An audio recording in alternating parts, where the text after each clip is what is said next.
नमस्कार दोस्तों, सोहा की आवाज़ में आप सभी का बहुत बहुत स्वागत है। आज की कहानी है घर जैसा खाना। बबीता जी और उनके पति गोपाल दास अपने फ्लैट में अकेले रहते थे। उम्र लगभग ढल चुकी थी और बेटी, जो उनके बुढ़ापे का सहारा हो सकती थी, विवाह कर पति संग 7 समंदर पार विदेश में जा बसी थी। अब दोनों का संसार एक दूसरे तक ही सीमित था। बीमारी की दस्तक। एक शाम अचानक गोपाल दास जी को तेज बुखार चढ़ गया। सूखी खांसी, बदन दर्द और बेचैनी। चलो कल टेस्ट करवा ही लेते हैं, बबीता जी ने डरते हुए कहा।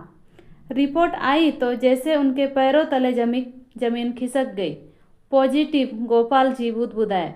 डॉक्टर ने दवाइयाँ दी और होम आइसोलेशन में रहने की सलाह दी, पर किस्मत को शायद और परीक्षा लेनी थी। तीसरे ही दिन बबीता जी भी कोरोना से ग्रसित हो गई। अब सबसे बड़ी समस्या थी खाना। गोपाल जी, अब हम दोनों ही बीमार हैं, खाना कौन बनाएगा? बबीता जी ने थके स्वर में पूछा। पास पड़ोस से मदद की उम्मीद भी टूट चुकी थी। जिन पड़ोसियों संग रोज हालचाल होती थी, वही अब रास्ता बदल कर निकल जाते, जैसे वो अछूत हो। मजबूर होकर उन्होंने टिफिन मंगाना शुरू किया, लेकिन जब पहला डिब्बा खोला तो दोनों की आंखें भर आई।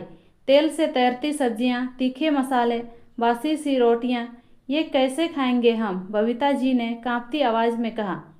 पर मरता क्या ना करता। आंसुओं के साथ मन मार कर वे टिफिन खाते रहे। हर कोर उन्हें अपनी लाचारी का एहसास कराता।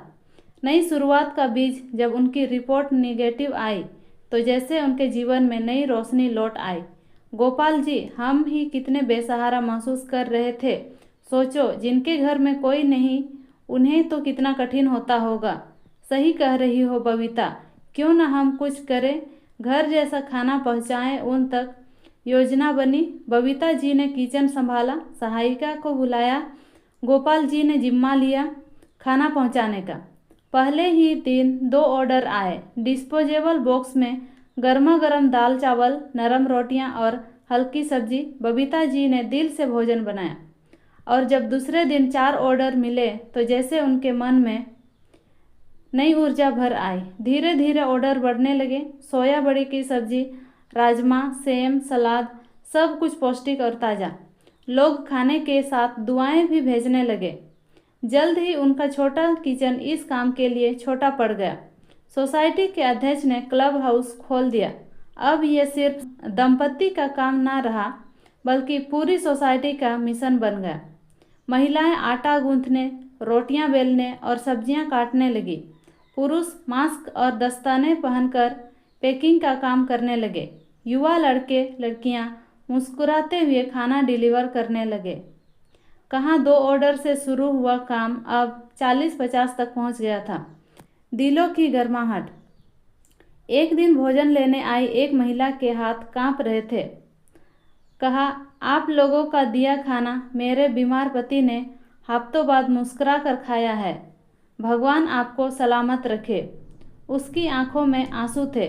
बबीता जी और गोपाल जी भी भावुक हो उठे। उनके लिए यही सबसे बड़ी कमाई थी। लोगों की दुआएं, उनके चेहरों की मुस्कान। समापन।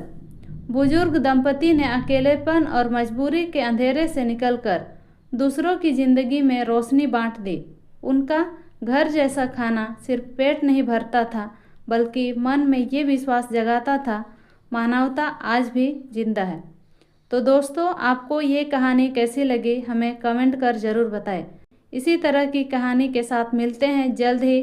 तब तक के लिए आप अपना ख्याल रखना। धन्यवाद।